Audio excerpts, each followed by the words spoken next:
Hello, and welcome to Cooking with Dwayne, Volume 1. I've never done a cooking video before, so this ought to be interesting, to say the least. But it should be fun. Hopefully I can teach you something you can use. Probably some stuff that you already know if you do a lot of cooking. First thing I'm going to do is I'm here at my kitchen table, and as we know, cutting boards, they slide. They slide something awful. So what I do is I take just a dish towel, just a regular dish towel, and underneath the cutting board, we place it under there. Damp it a little bit before you do this. Make it damp. Place your cutting board on it, and it shall go nowhere. So you can cut without it sliding off the table or anything of that nature. So that's good to go there. Now, so we don't have to worry about this moving, and we don't have to worry about nothing else. I wash my hands. That's the first rule of cooking, is washing your hands. Because, let's face it, nobody wants to eat food if you have not washed your hands. Wash your hands for anything, anyways, even if you open a door. But I've got most of the stuff prepped. I'm all about prep work. I like to have my stuff set out, know exactly what I'm doing and how I'm doing it. That goes right down to spices, all the way to the pots and pans I'm going to use, all the way to my cutlery, and all the things that I'm going to need in order to create this dish for you. It's a little late at night, but me and my daughter, we eat late anyway, so we're going to be okay. Now, today I'm going to take something that, with the price of beef right now, and trying to buy ground beef or trying to buy steaks, other things are getting more popular. So, like chicken, turkey, a lot of people's going with turkey burger, and pork chops. So, here I have some pretty good thick pork chops. They're not as thick as I typically would like. To me, a pork chop, a big thick one, can't do no better. They get a lot of flavor in them. But I'm going to show you what to do with these here in a moment. Obviously, with my pork chops, I thawed them out in the fridge, kept them in there until I set them out on the counter to come up to room temperature, because that is where you want it if you want to get a good piece of meat that's going to cook up nice. So, I've got my veggies already pretty well diced up and ready to go. I cut them into fine pieces, and I wanted them to be ready to go in to the pan whenever I'm ready for it. There's a few things that I have to prep yet. Starting off, our fun thing, the onion. Yeah, that's pretty awesome, huh? Well, gotta have onion just about in anything.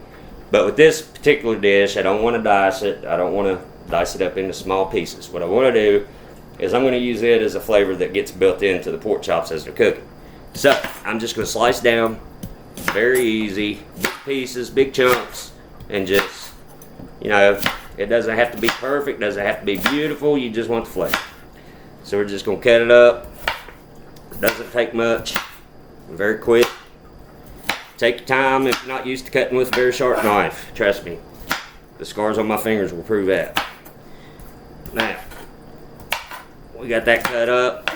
Just slide them off to the side of your cutting board. They ain't gonna get in the way too much, no more than what you're gonna be using the cutting board. Next up, I really love the flavor of these, and I'm gonna do something different, because most people, when they think red potatoes, they think, oh, they gotta go in green beans automatically. Green beans, onions, hey, we're good to go. They're good that way. However, I'm going to do a different take on them.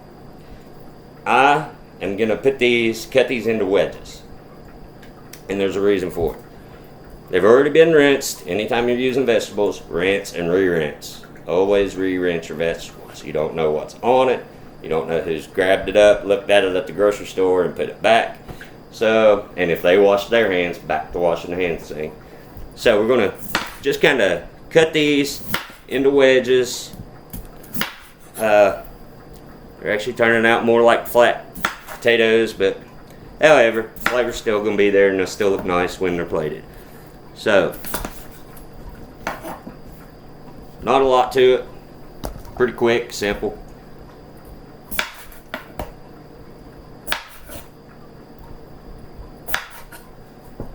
There we go.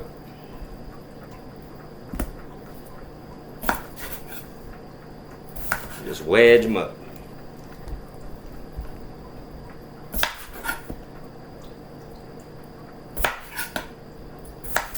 Just use your knife at an angle, 3-finger rule, 3 fingers behind, and guide your knife with your fingers so you don't cut yourself.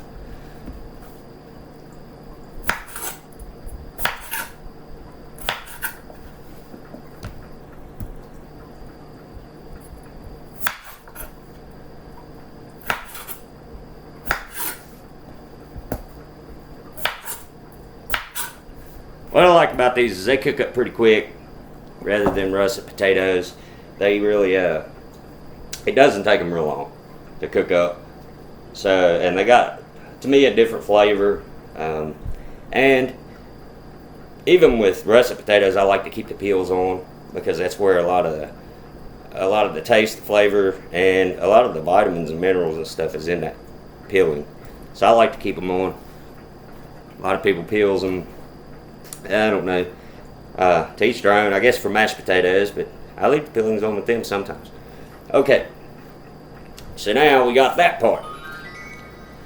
Next up, we got the pepperoncini peppers. These will be used, and you're probably going to be like, what? Well, Dwayne's got an idea. And anytime I say that, I usually come up with something. So, I believe you will find they're a little more versatile than what you think. Now, these have a lot of juice and it can squirt up in your eyes, so be very careful when you cut them. I just like to cut them long ways, cut the stems off, cut them long ways, and let them roll. They're good to go from there. They do have that, I mean, I can already smell them. They just, and when they're cooking, it's even better. So, there, stems off, those cut. Just, you don't want a lot, really cut them a whole lot. You don't want to take the seeds out. You just want them very similar to that, just something that you can drop in for the flavor. That's what they're for. They're really good after they cook down. They get real soft and a good taste to them, but it's mostly the flavor of the juices that goes with it. And they do have a little bit of a kick to it, so not enough to burn you up, but just enough to give it a kick. Okay, so we got that done. That is pretty much the prep work. The other veggies, like I say, I got some carrots, I've got some peas, I've got green beans, I've got corn, just a bunch of different vegetables. There is some russet potatoes in these veggies. Even though I'm using red potatoes, that's a different part of the dish, and I will show you what I'm doing there. Because people's like, hey, 2 different kinds of potatoes? Well, yeah, because people like potatoes. I don't think I cook a meal without potatoes, really, unless it's like spaghetti. And sometimes I'll even do homemade fries that way. Okay, so I've got my skillets and everything ready. I've got what I need, because basically all I'm going to need is not exactly what I need right now. 1 second.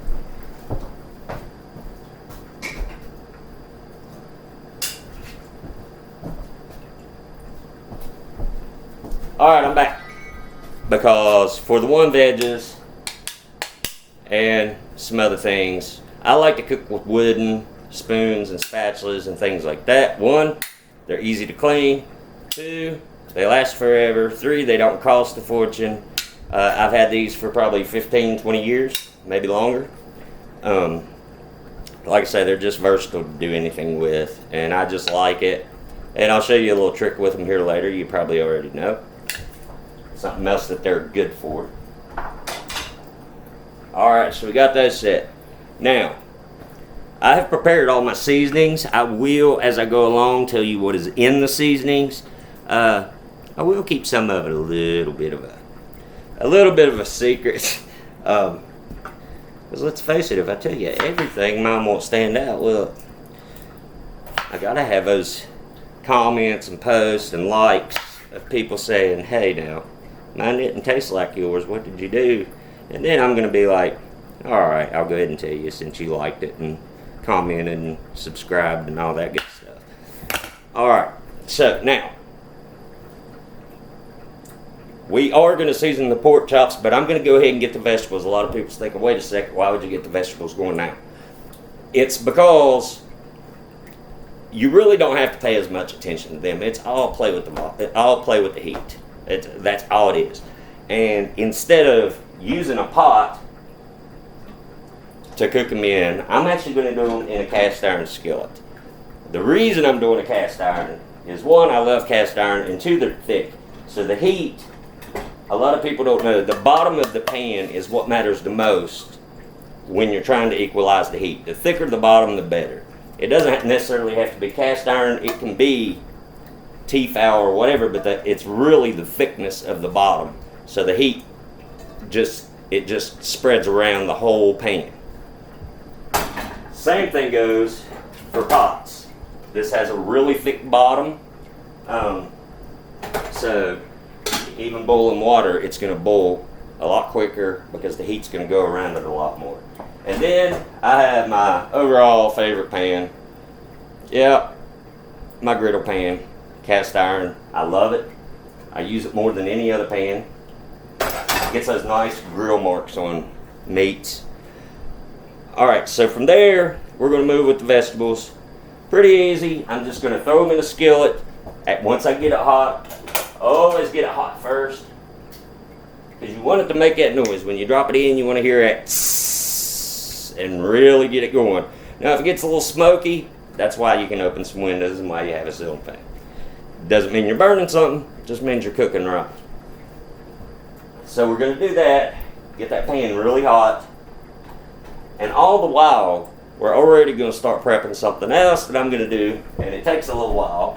I've got about 4 cups of water in this pot right here, and I'm just going to turn it on high heat and let it get to moving. You can already hear that. Now, for this recipe, you can like to use olive oil, classic olive oil. I'm not big into the extra virgin olive oil. I like to use classic because I don't think it puts that filmy taste on things, and it cooks really good, especially in the vegetables meat. You can use regular vegetable oil. It really doesn't matter in that case. Creole oil, people can use it. A lot of people likes to use that. So what we're going to do is we're going to get this going, and then I'm going to go on to the pork chops and show you exactly what the plan is there. These potatoes is going to go in with the other vegetables. However, the peppers and the onions is going to stay off to the side because they're the star of the show when it really gets down to it. Now this pan is starting to get hot to the touch. Don't burn yourself when you're checking it. Let's go ahead and bring this down just a hair so you can see what I'm referring to here. You can tell it's my first video, I ain't a director. But this pan is really starting to get hot to the touch. You want to get that hot.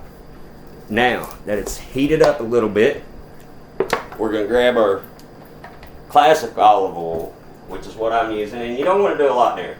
You just want to go a little bit, just enough to where you can slide them around and get them coated real well.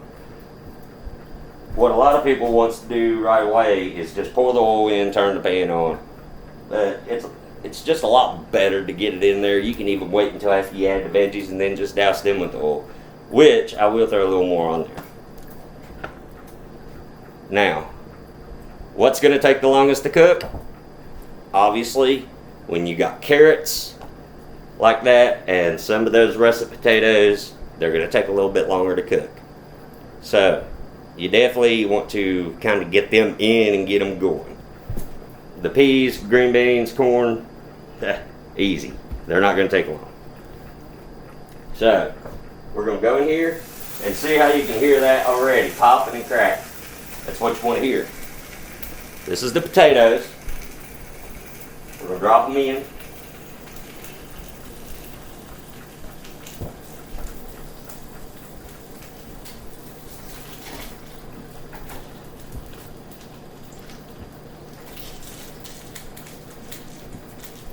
So here in a moment, I'm going to show you something that a lot of people would just go one certain way with, and I've seen people do it.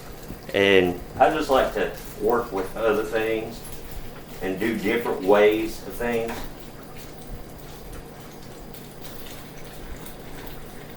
Now, we're going to go in with our veggies.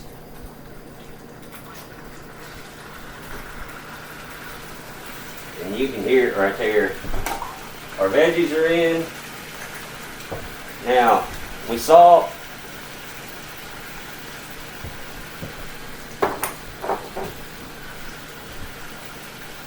We pepper.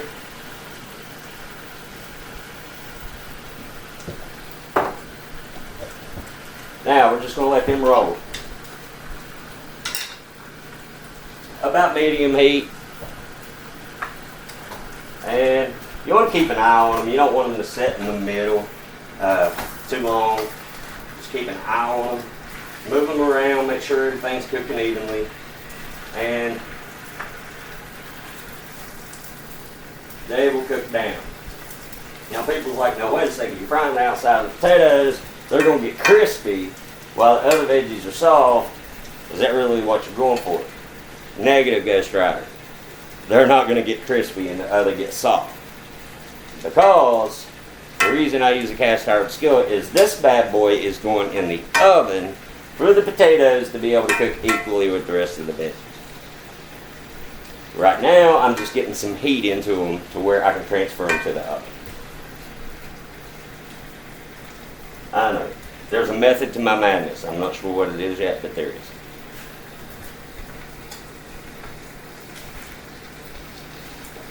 Basically, what this recipe entails is a lot of different mixtures and flavors. I'd almost call, for those that know what the term means, an infusion dish. Very similar to an infusion dish where you take one style and mix it with another and put it all together. That's basically what this is doing, but I'm kind of combining two, and they're very similar in flavors and heritage. If I had to guess where this would come from, I would say Spain, along with a little bit of Asian flavor there. So that's just me. I really enjoy the Asian flavors. Now, it's time to do the pork chops, which is always fun. You can do so much with pork chops, as everybody already knows. However, the thing is,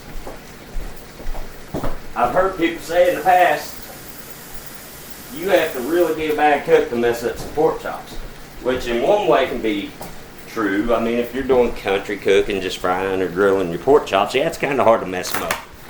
But when you're trying to do different flavors and different stuff, you know, stuff that you might not have learned in your grandma's kitchen or your mom's kitchen, when you're trying to do different things with it, it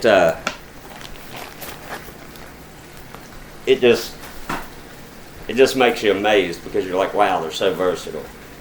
With pork chops, you can go barbecue, you can go spicy, you can go sweet, just all kinds of different flavors. You can go tropical, just all kinds of them. Now, I'm going to move you down here to my board if you can see it. And what I'm going to do, there's not a lot of fat on these pork chops. If you look, there is not a lot, and that's going to render down. And I know that a lot of people learned to score the meat first so it cooks evenly. Well, we are going to do that right here, and a lot of people would cut that piece of fat off, cut that bone out. Absolutely not. That's what puts the flavor in the pork chop. You can do the same thing here. Score it. 3-finger roll. Always use it. Keeps you from cutting your fingers off. Now, so we scored that meat. That's going to let that set evenly in the pan when we go to it. Okay, now, seasonings. This is what makes all the difference, right? So, right here, and I'm going to go over these seasonings. It doesn't seem like a lot in this bowl, but it doesn't take a lot. What I've got in here is turmeric. I've got cloves. I've got thyme, basil, paprika, cumin seeds, oregano, salt, and pepper. All in this mix right here. Okay? There's going to be something else happen with it too.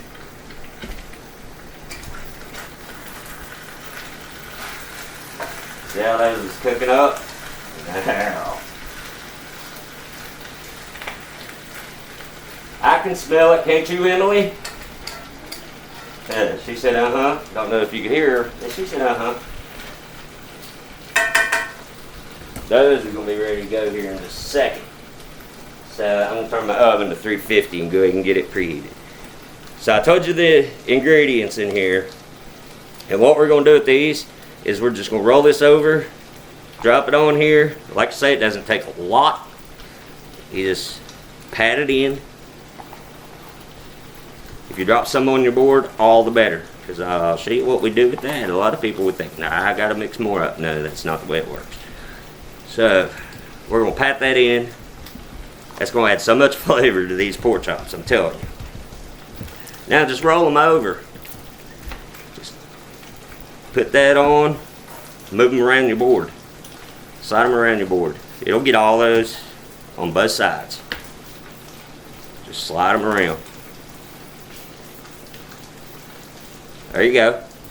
Now, so you have something that looks like this.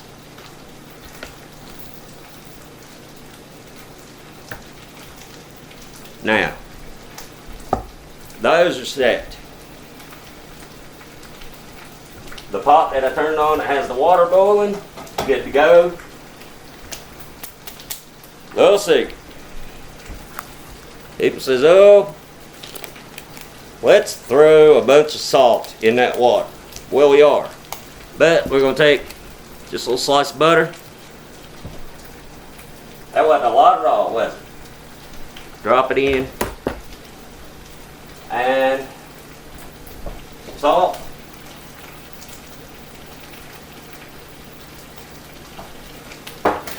And right here I have chole noodles. You see what they look like. You can get them just about anywhere. I found these at Kroger's. They are a little pricey. They do cost a little bit. But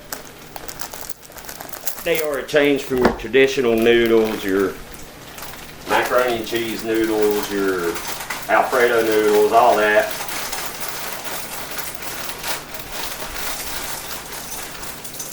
So we're going to get those in there in that bowl of water. Go ahead and cover it and let it roll.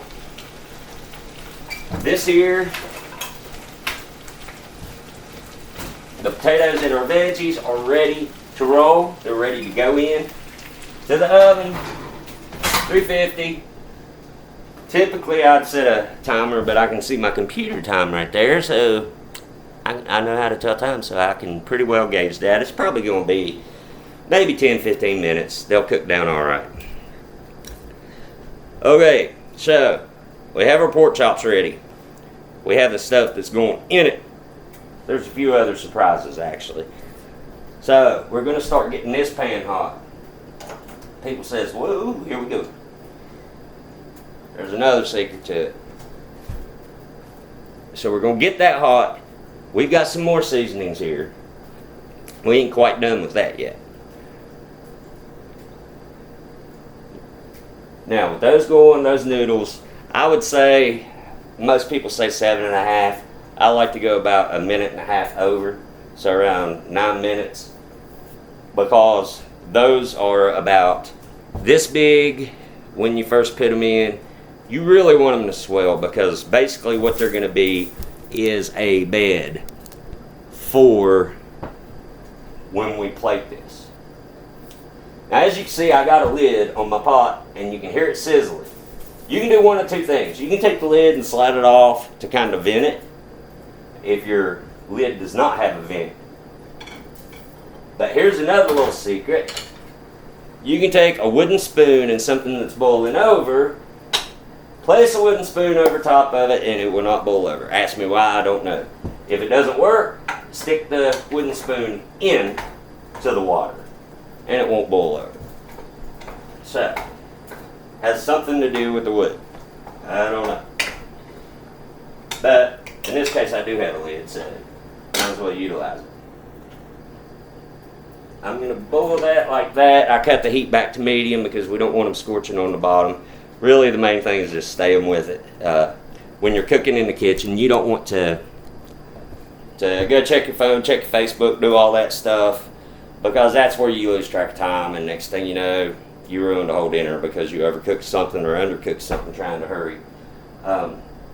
Typically, unless you're doing a slow crock pot meal or baking a turkey or some of those longer things, meals like this can be thrown together pretty quick. The prep work takes just as long as it does the cooking, really. So it's just having everything ready. Now, I noticed I was missing something else, but I will grab it here in a minute. This pan, this pot right here, is getting pretty hot. We're going to do two separate things with this. It will be like, why did you do it that way? Olive oil, again. We're going to go into the pan. You don't want a lot. Just enough to coat the bottom. You want to coat the bottom. You just really don't want to do a whole lot to it. Once that gets to moving around there,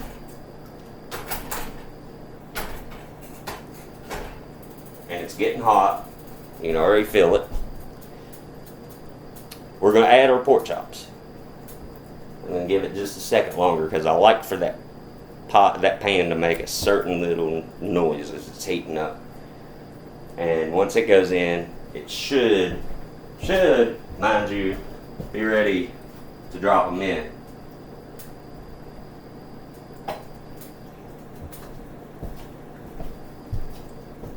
Now, there's more to it than that, as everybody knows. You can't just say, okay, I'm going to throw it in there with some oil, I'm just going to boil that, and I'm going to throw that in the oven, we're good to go. No, not yet. This is going to be one of those dishes that you're going to see the difference because, as I said, a little Spanish, a little Asian, and even a little country part to it. A little country part there. You know, I may try to cook fancy, but I'm a country boy at heart. So, now, you're going to hear this crackle and sizzle. The first thing, though, is you got to practice safety. Lay the pork chop away from you.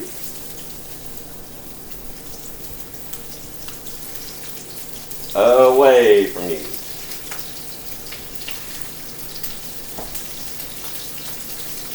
Now, again, check your clock.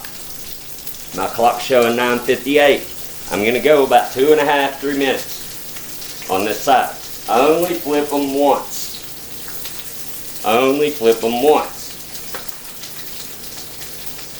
Now that those are sizzling, I'm going to show you something, and you're going to be like, hi. This is roasted garlic, and everybody loves garlic. It's just the seasoning. You can use fresh cloves of garlic and just put the garlic in there. Don't even have to peel them. But I enjoy this because it's quick. You're on the fly, just throw it in there. Now, I like to just douse it around. You don't have to go with a lot, but just douse it around a little bit. Now, again, butter. I'm going to say about a tablespoon, maybe a little more. You can't go wrong because all we're going to do is we're going to drop some in the skillet. We're just going to drop it in there. I know there's already oil in there, but let me show you a secret. You start spooning this over the top of your pork chops. You spoon it. I know it's hard with the ridge skillet, but you can make it happen.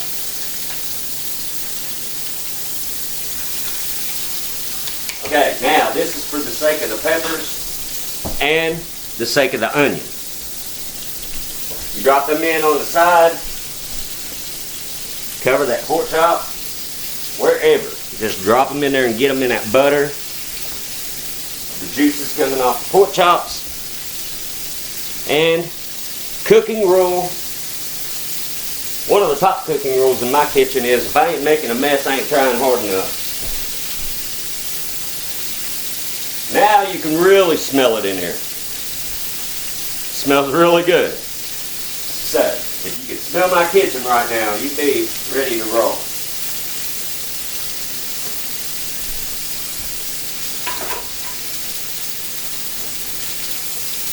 We want those to sear up really, really good. Because, again, there is another thing that I want to do with them.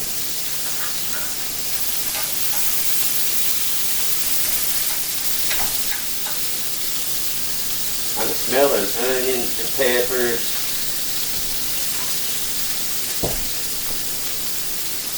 And everything is looking good. Now while that's going at it, I just want to give you a heads up. I'm starting a new YouTube page. It's going to be Cooking with Dwayne. I'm going to be sharing some recipes on there. And trying to just share some stuff that I've learned along the way. By no means am I a chef, or by no means am I a professional, but I really enjoy to cook, and I really enjoy the stuff that I've managed to come up with, and some of the things that's been passed down to me. When the YouTube page is up and running, I'll let you know, and maybe we can swap recipes. You can message me if you got some ideas. I'm sure you do.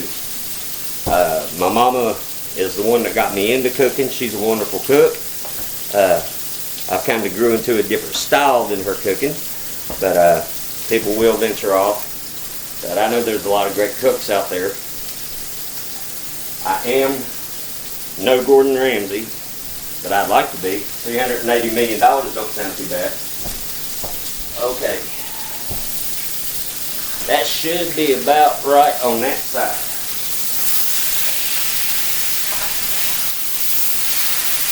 Flip them up. Now you're starting to see this stuff really come together.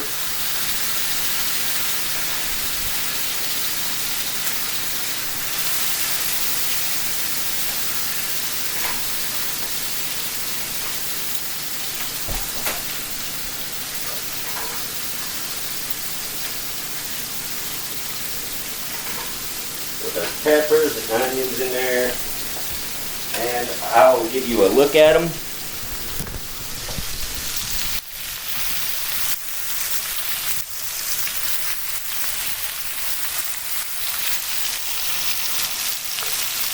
There they are going. So the peppers and onions rolling, along with our pork chop.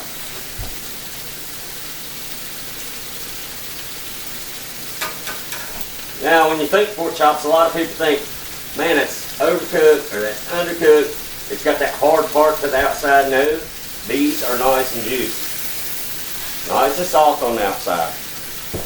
That fat is rendering down, so all them juices are rolling with it. Now,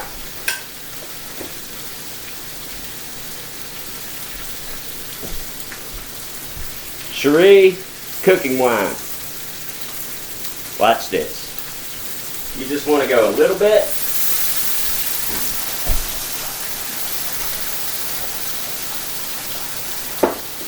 Don't worry, for those born-again Christians out there like me and recovering alcoholics,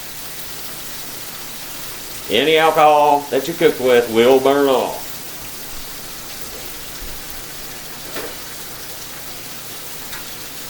Now, to this point, we have had our vegetables in the oven. They're just about ready. Here's another key thing.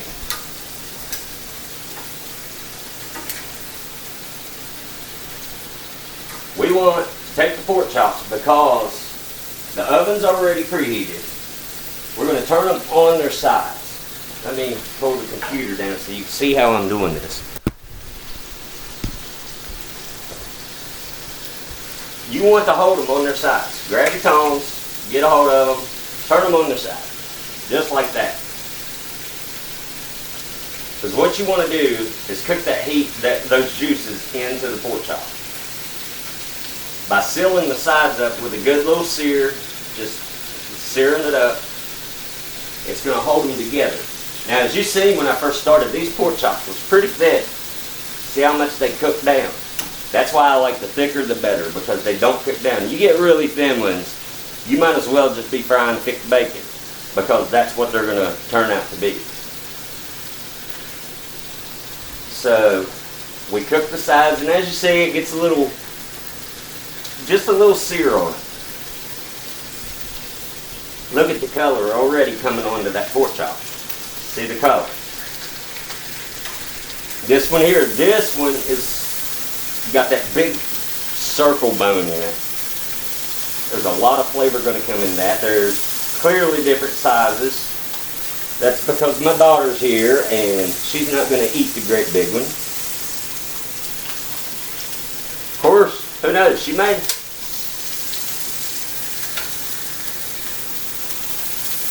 She does like her daddy's cooking.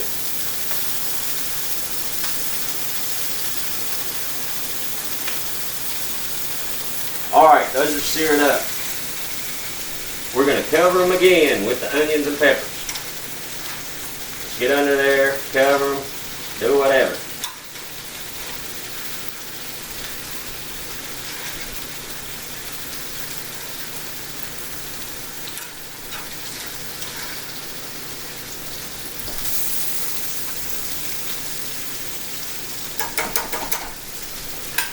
Alright. We'll cut the heat off of that skillet for now. This is what I forgot. I'm going to show you and guide you through it.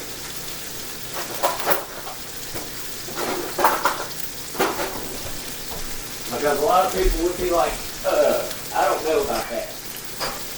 Well, most cooking is trial and error. Anyway.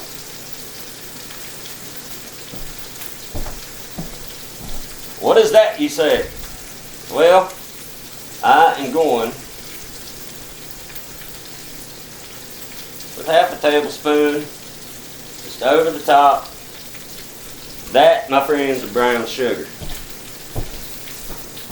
You're going to go, what in the world? Why is there brown sugar on a pork chop? Well, that's not all it's going on. And we have soy. Just regular Kroger brand soy sauce. We're not going to add a lot, just enough. So typically, watch me making a mess. We're just going to put that on top.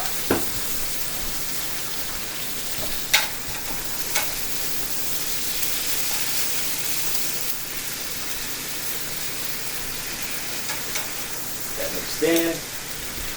Now your oven's already preheated where you just put everything in. Where you got your vegetables in. We're going to grab a skillet while it's still going good. Slide it in right next to your veggies. So you got both cast irons in the oven at the same time.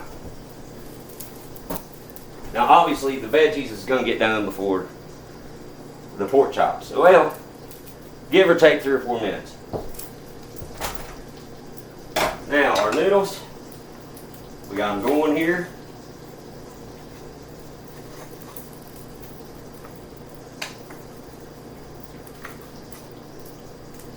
Okay, they are not quite ready, but we will fix that. These are not like your macaroni and cheese noodles or anything like that, because they are so much thicker. That's a lot of the reason why I like them, because when you're talking about like thicker sauces, thicker things that you're going to put on them to give them flavor, they just hold it so much better. And I'll show you a little secret on doing that as well, on making your sauce really, I don't know if you've ever had spaghetti where people just put the sauce on there when you're eating your spaghetti, you're getting just plain noodles with no sauce because the sauce don't stick. I'll show you a way to fix that to where every spaghetti noodle, any kind of pasta, where when you eat that pasta, it's going to stick to it. A lot of times, like I say, I make a mess when I'm doing this, but I'll clean it all up. I don't have the luxury, like celebrity chefs, of having somebody do everything for me.